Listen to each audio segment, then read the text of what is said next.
ఏం కొంపలు మునిగిపోలేదు. ఈ లైఫ్ అనే 80 ఇయర్స్ 70 ఇయర్స్ ఉంటది కదా, రెంట్కి వచ్చినాం, ఎట్లయినా చచ్చిపోతాం, ఏం చేసినా చచ్చిపోతాం. అండ్ మా తమ్ముడు ఒక బ్యూటిఫుల్ కొటేషన్ రాసిండు, ఏమున్నోడు ఏం లేనోడు ఇద్దరు చచ్చిపోతారంట.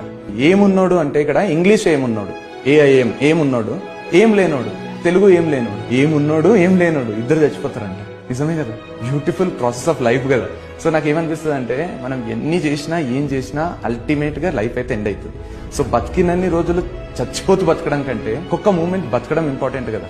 జాబ్ రాకపోయినా ఏం కాకపోయినా ఏం కూడా కాదు, నేను చెప్తున్నా కదా, రిలాక్స్ గా నీ పని నువ్వు చేసుకుంటూ వెళ్ళిపో, ఏదో ఒక టైంలో సక్సెస్ వస్తుంది. నీకు 20 వచ్చినాయి, ఏం కొంపలు మునిగిపోలేదు. ఈ లైఫ్ అనే 80 ఇయర్స్ 70 ఇయర్స్ ఉంటది కదా, రెంట్కి వచ్చినాం, ఎట్లయినా చచ్చిపోతాం, ఏం చేసినా చచ్చిపోతాం. అండ్ మా తమ్ముడు ఒక బ్యూటిఫుల్ కొటేషన్ రాసిండు, ఏమున్నోడు ఏం లేనోడు ఇద్దరు చచ్చిపోతారంట.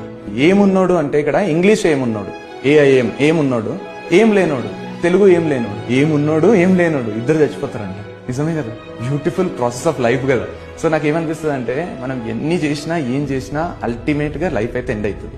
సో బతికినన్ని రోజులు చచ్చిపోతూ బతకడం కంటే ఒక్క మూమెంట్ బతకడం ఇంపార్టెంట్ కదా. జాబ్ రాకపోయినా ఏం కాకపోయినా ఏం కూడా కాదు, నేను చెప్తున్నా కదా, రిలాక్స్ గా నీ పని నువ్వు చేసుకుంటూ వెళ్ళిపో, ఏదో ఒక టైంలో సక్సెస్ వస్తుంది. నీకు 20 వచ్చినాయి